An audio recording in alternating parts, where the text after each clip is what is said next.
कहानी की शुरुआत होती है जापान के एक खूबसूरत शहर टोक्यो से, जहाँ सुबह सुबह एक लड़का अपनी फेवरेट एक्ट्रेस की फोटो देखकर हाँ तो इसका नाम है शिन। शिन की फैमिली में सिर्फ 3 लोग होते हैं, वो और उसके मॉम डैड। उनका खुद का एक छोटा सा रेस्टोरेंट का बिजनेस होता है। अचानक शिन की मॉम आ जाती हैं और उसे दरवाज़ा खोलने के लिए कहती हैं, क्योंकि वो स्कूल के लिए काफ़ी लेट हो रहा था। वो घबराकर उठ जाता है, लेकिन उसके पेट में सडनली तेज़ दर्द होने लगता है। फिर वो फ्रेश होकर नाश्ते के लिए बैठता है, लेकिन पेट दर्द इतना तेज़ हो जाता है कि वो एक निवाला भी नहीं खाता और स्कूल के लिए निकल जाता है। क्लास के दौरान भी पेट का दर्द काफ़ी बढ़ जाता है। बेल बजते ही शिन दौड़ते हुए वॉशरूम में जाता है, पर जैसे ही वो टॉयलेट करता है उसके होश उड़ जाते हैं जब वो देखता है कि पूरा कमोड खून से लाल हो गया है। तभी क्लास के कुछ बदतमीज लड़के वहाँ आ जाते हैं और खून देखकर शिन के बारे में गलत बातें बोलने लगते हैं। वो शर्मिंदा होकर घर आता है और इंटरनेट पर ब्लड बीइंग के बारे में रिसर्च करता है। फिर उसे जो पता चलता है वो और भी ज्यादा खतरनाक यानी कैंसर के सिम्टम्स हैं। शिन के पैरों तले जमीन खिसक जाती है, लेकिन वो अपने पेरेंट्स के सामने बिल्कुल नॉर्मल बिहेव करता है ताकि उन्हें कोई शक ना हो। रात में शिन अपनी फैमिली के साथ डिनर कर रहा होता है कि तभी पेट दर्द फिर से शुरू हो जाता है। वो भागकर वॉशरूम में जाता है, लेकिन इस बार मॉम को उस पर शक हो जाता है। वो शिन के पीछे जाती हैं तो देखती हैं फर्श पे खून गिरा है। वो देखकर समझ जाती हैं और फौरन शिन को लेके हॉस्पिटल जाती हैं, जहाँ डॉक्टर्स बताते हैं कि टीनेज में ऐसा होना नॉर्मल है। फोर स्किन पर इन्फेक्शन होने की वजह से शायद ब्लीडिंग हो रही है। दवाई देकर वो शिन को घर भेज देते हैं और तबीयत खराब होने की वजह से वो 1 हफ्ते स्कूल नहीं जाता। फिर 1 हफ्ते बाद वो स्कूल कंटिन्यू कर देता है, लेकिन अब भी वो लड़के उसको परेशान करते रहते हैं। अब इस हादसे को लगभग 1 महीने बीत चुके हैं। अगले दिन स्कूल में रेस की प्रैक्टिस चल रही होती है, जिसमें क्लास के सभी बच्चे पार्ट लेते हैं। शिन दौड़ने के लिए जैसे ही कुछ दूर चलता है, अचानक बेहोश होकर गिर जाता है।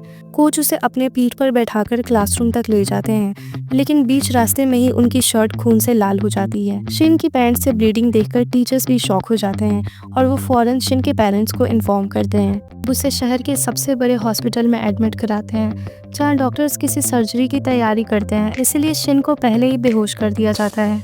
होश में आने के बाद वो देखता है कि उसका प्राइवेट पार्ट ही गायब है और उसकी जगह फीमेल रिप्रोडक्टिव ऑर्गन यानी वजाइना है।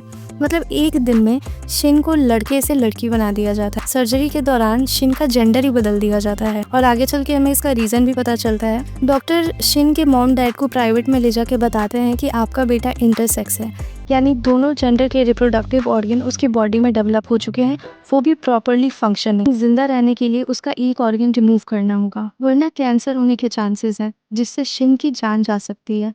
पहले तो उसके मॉम डैड मना कर देते हैं, लेकिन अपने बेटे की जान बचाने के लिए वो एग्रीमेंट पर साइन कर देते हैं। ब्लड टेस्ट करने पर जो रिजल्ट आता है उससे हमें पता चलता है कि शिन की बॉडी में फीमेल क्रोमोसोम्स की संख्या ज़्यादा है, इसीलिए उसका मेल रिप्रोडक्टिव ऑर्गन ही हटा दिया जाता है। साथ ही डॉक्टर्स उसे एस्ट्रोजन की पिल्स देते हैं, जिसे लेने से उसकी ब्रेस्ट ग्रो होने लगेगी और उसका पूरा शरीर फीमेल की तरह बन जाएगा। पर इतना सब कुछ होने के बाद भी शिन के मॉम डैड उसे नहीं बताते कि वो इंटरसेक्स है और शिन को अभी भी लगता है कि उसे कैंसर है।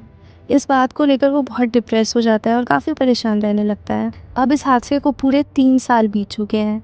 3 साल बाद अब शिन पूरी तरह से एक लड़की बन चुका है। उसके लंबे बाल, लड़कियों वाले कपड़े और फीमेल बॉडी। मॉम डैड अब उसे अपनी बेटी की तरह ट्रीट करते हैं। अब उसका नाम बदलकर शिन से सूजन रख देते हैं, लेकिन आज भी वो खुद को लड़की के रूप में एक्सेप्ट करने के लिए तैयार नहीं होता। आज सूजन का बर्थडे होता है, पर उसके चेहरे पे कोई खुशी नहीं होती। इनफैक्ट डैड भी उसे बर्थडे गिफ्ट में एक पिंक डॉल देते हैं और कहते हैं कि पास्ट को भूलकर नई लाइफ की स्टार्ट करो।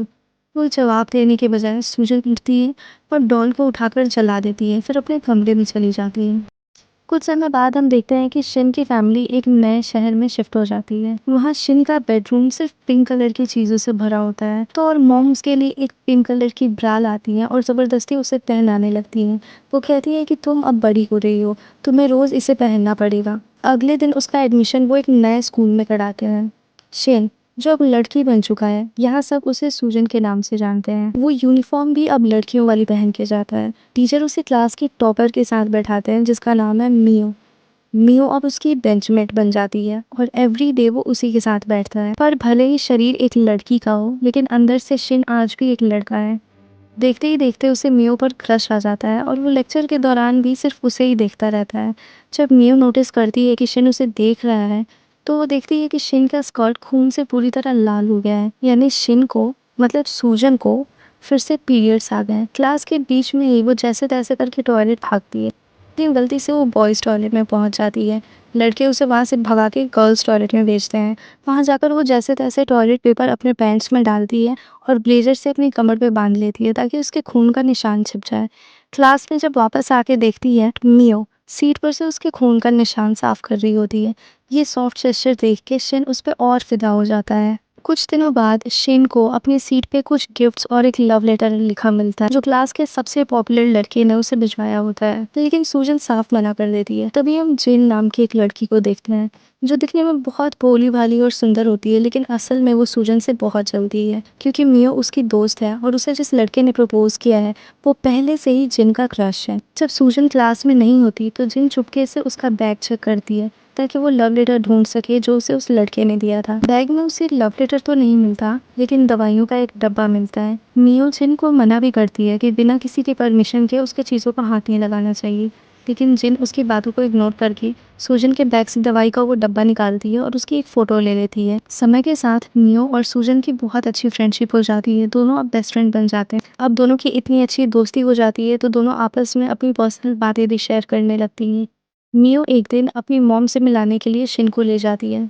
मियो की मॉम एक ताइवानीज ओपेरा एक्टर होती है, काफ़ी स्ट्रिक्ट। उन्हें ये भी याद नहीं होता कि आज उनकी बेटी का बर्थडे है। वो मियो की बातों को अनसुना करके बिना कोई जवाब दिए स्टेज पे परफॉर्म करने चली जाती हैं। शिन को उनका ऐसा बिहेवियर देख के काफ़ी बुरा लगता है। उसे लगता है कि उसके आने की वजह से वो मियो के साथ ऐसा ट्रीट कर रही हैं। मियो सूजन को बाहर लेकर आती है और उसे अपनी फैमिली की सच्चाई बताती है कि पहले उसकी मॉम ऐसी नहीं थी, लेकिन सालों पहले उनका डिवोर्स हो गया और उसके डैड ने अब एक दूसरी औरत से शादी करके अपनी नई फैमिली बसा ली। वो पहले बहुत अच्छी थी, लेकिन इस हादसे की वजह से वो काफ़ी चेंज हो गई।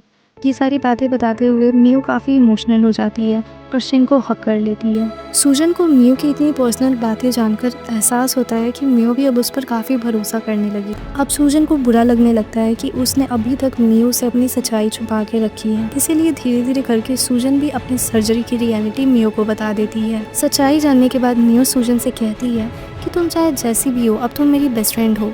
ये बोलकर वो उसे गले लगा लेती है और वादा करती है कि वो ये सीक्रेट किसी को नहीं बताएगी। सूजन को मियो का ये बिहेवियर बहुत अच्छा लगता है। अगले दिन स्कूल में टीचर सभी बच्चों को क्लीनिंग का काम देते हैं, यानी सभी स्टूडेंट्स मिलकर क्लास की साफ सफाई कर रहे होते हैं। अचानक वो पॉपुलर लड़का सूजन की मदद करने आता है। ये करते हुए उसे जिन देख लेती है और वो बुरी तरह से चिढ़ जाती है। सूजन क्लीनिंग में जिन की मदद करने की कोशिश करती है, मगर वो सूजन को डांटने लगती है। पूरी क्लास के सामने उसकी बहुत बुरी बेइज्जती करती है। जिन का सूजन को ऐसा ट्रीट करना मियो को बिल्कुल अच्छा नहीं लगता। इस बारे में बात करने के लिए वो जिन को अकेले में मिलने के लिए बुलाती है। अकेले मिलने पर जिन बताती है कि जो दवाइयाँ उसे सूजन के बैग से मिली हैं वो डिप्रेशन की दवाइयाँ हैं, और वो मियो से कहती है कि उसे ऐसे लोगों से दूर रहना चाहिए, ऐसे लोग कभी भी कुछ भी कर सकते हैं। ऐसा सुन के मियो को और बुरा लगता है और वो जिन से सूजन की रियलिटी बता देती है।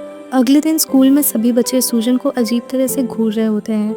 ये देखकर सूजन को काफ़ी अनकंफर्टेबल फील होता है। वो जैसे ही क्लास में जाती है वो देखती है कि मियो बैठ के रो रही है। अचानक वो आकर सूजन से माफ़ी मांगने लगती है और रोते हुए कहती है कि मुझे माफ़ कर दो, मैंने गलती से तुम्हारी सच्चाई जिन को बता दी। यहाँ पे जिन सूजन का सीक्रेट पूरे स्कूल में बता देती है। स्टूडेंट अब उसे लेडी बॉय कहकर बुली करने लगते हैं। सूजन को शौक लगता है कि उसकी बेस्ट फ्रेंड ने उसे धोखा दिया, जिस पर उसने सबसे ज्यादा भरोसा किया था। वो रोते हुए गर्ल्स टॉयलेट में जाती है, लेकिन वहाँ से भी लड़कियाँ उसे भगा देती हैं और उसके साथ जबरदस्ती करने लगती हैं। वो लड़कियाँ अब उसे गाली देने लगती हैं। कंफर्म करने के लिए कि सूजन एक लड़का है या लड़की, वो जबरदस्ती सूजन की यूनिफॉर्म उतारने लगती हैं, लेकिन तब तक मियो वहाँ आ जाती है। वो सभी लड़कियों से लड़ाई करती है और फिर सूजन को बचा लेती है और उससे माफी मांगने लगती है, पर सूजन कोई जवाब नहीं देती और वो हमेशा हमेशा के लिए स्कूल छोड़कर चली जाती है। घर जाकर वो खुद को बेडरूम में लॉक कर लेती है। सूजन के मॉम डैड उसे मनाने की बहुत कोशिश करते हैं, लेकिन वो बेडरूम का दरवाजा नहीं खोलती। वो गिव अप करके हेल्प के लिए डॉक्टर को कॉल करते हैं। सूजन की ट्रीटमेंट के लिए सूजन की फैमिली उसे वापस लेकर टोक्यो आ जाती है। हमें यहाँ पर डॉक्टर की भी रियलिटी पता चलती है। इसे उसने झूठ बोल के शिन के पेरेंट्स को सर्जरी के लिए कन्विंस किया था, जहाँ वो शिन के पेरेंट्स को बताता है कि अगर सर्जरी नहीं हुई तो उसे कैंसर हो सकता है। ये बात बिल्कुल झूठ होती है। वो शिन के इंटरसेक्स होने का बहुत ही बुरा फायदा उठाता है और शिन पे की हुई सर्जरी अब डॉक्टर की सबसे बड़ी अचीवमेंट होती है। जो बात वो न्यूज़ में और पूरी मीडिया में बता देता है। इससे डॉक्टर को तो अचीवमेंट मिल जाती है, लेकिन शिन की पूरी ज़िंदगी बर्बाद हो जाती है। शिन को जब इस सच्चाई के बारे में पता चलता है तो वो सीधे डॉक्टर के घर उससे मिलने जाती है। वो उसे सामने से कन्फ्रंट करती है, अपने फ़ायदे के लिए मेरी ज़िंदगी बर्बाद कर दी, मैं भी अब तुम्हारी ज़िंदगी बर्बाद कर दूंगी। डॉक्टर उसे समझाने की कोशिश करता है कि मैं तुम्हें अपनी बेटी की तरह मानता हूँ। शिन उसे कहता है कि अगर तुम मुझे अपनी बेटी की तरह मानते तो तुम कभी भी मेरी कमज़ोरी का फ़ायदा नहीं उठाते। इतना कह के वो गुस्से में वहाँ से चला जाता है। वो लाइफ में पहली बार मेकअप करता है, आंखों पे मस्कारा, होठों पे लिपस्टिक और पूरे बॉडी पे परफ्यूम लगाता है। बाल खुले करके वो पूरे रूम में डांस करता है। उस वक्त उसके चेहरे पे एक क्रीपी सी स्माइल होती है, जिसे देखकर हम समझ पाते हैं कि वो अब किसी बहुत बड़ी रिवेंज की तैयारी कर रहा है। और इसी क्रीपी स्माइल के साथ कहानी यहाँ ख़त्म हो जाती है।